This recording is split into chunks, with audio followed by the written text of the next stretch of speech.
হইল না আমার এই সংসারে।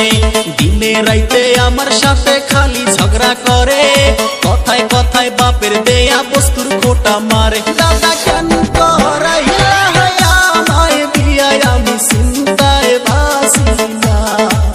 ও দাদা বিয়া না কইরা ভালোই ছিলাম, আমার টেনশন ছিল না। খালি নিজের ডাই কইলো, নিজের ডা মসমসা পরে ডা উত্তা। দাদা হুনো, 4 মাস হইছে বিয়া হইছে, কাছে আসে নাই, আমার কাছে বৈশা একটু আদর করে নাই। ইনস্টাগ্রামে কনক শেরিক লাইন মারে হাই, হইতে গেলে চুলের খোপায় ধইরা যে কোথা। দাদা কেন ছিলাই আমার বিয়ায়, আমার শান্তি হইল না।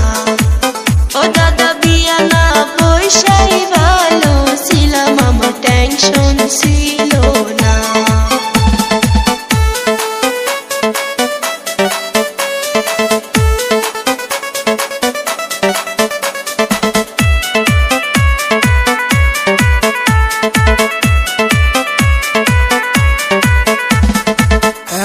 শোন, সংসার করতে গেলে একটু ঝগড়াঝাটি লাগেই।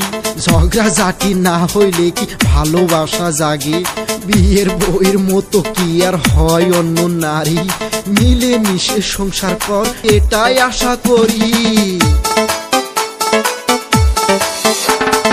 চাই নাই আমি সংসার করতে এই রমণীর সাথে, কথার ঝাড়ি মারে শুধুই উঠতে চলতে বসতে।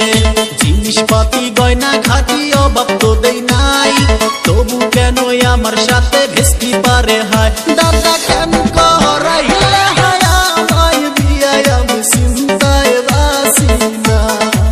ও দাদা বিয়া না কইরা ভালোই ছিলাম, আমার টেনশন ছিল না। তোর কথা আর কত হুনমু? এতই দুঃখ ছিল গো দাদা, আমার এই না কপালে। দাদা সুখ হইল না আমার জীবনে। দাদা গো, আমি আর পারি না, আমি কেন মরি না। এ মাইগা বোধাই কয় কি? বইয়ের হাতে সোদাবার পারস না, দাদার হাতে আইসা মরস। বউ একদিন আমার কাছে দিয়ে থুইস, ঠিক কইরা দিমুনি, শুনছস? চাই নাই আমি এই বউ আমার খেদাও তাড়াতাড়ি, নইলে কিন্তু ভেন্না গাছে দিব গলায় দড়ি। দোহাই লাগে ওগো দাদা তোমায় বিনয় করি, দিনে রাইতে বউয়ের জ্বালা সইতে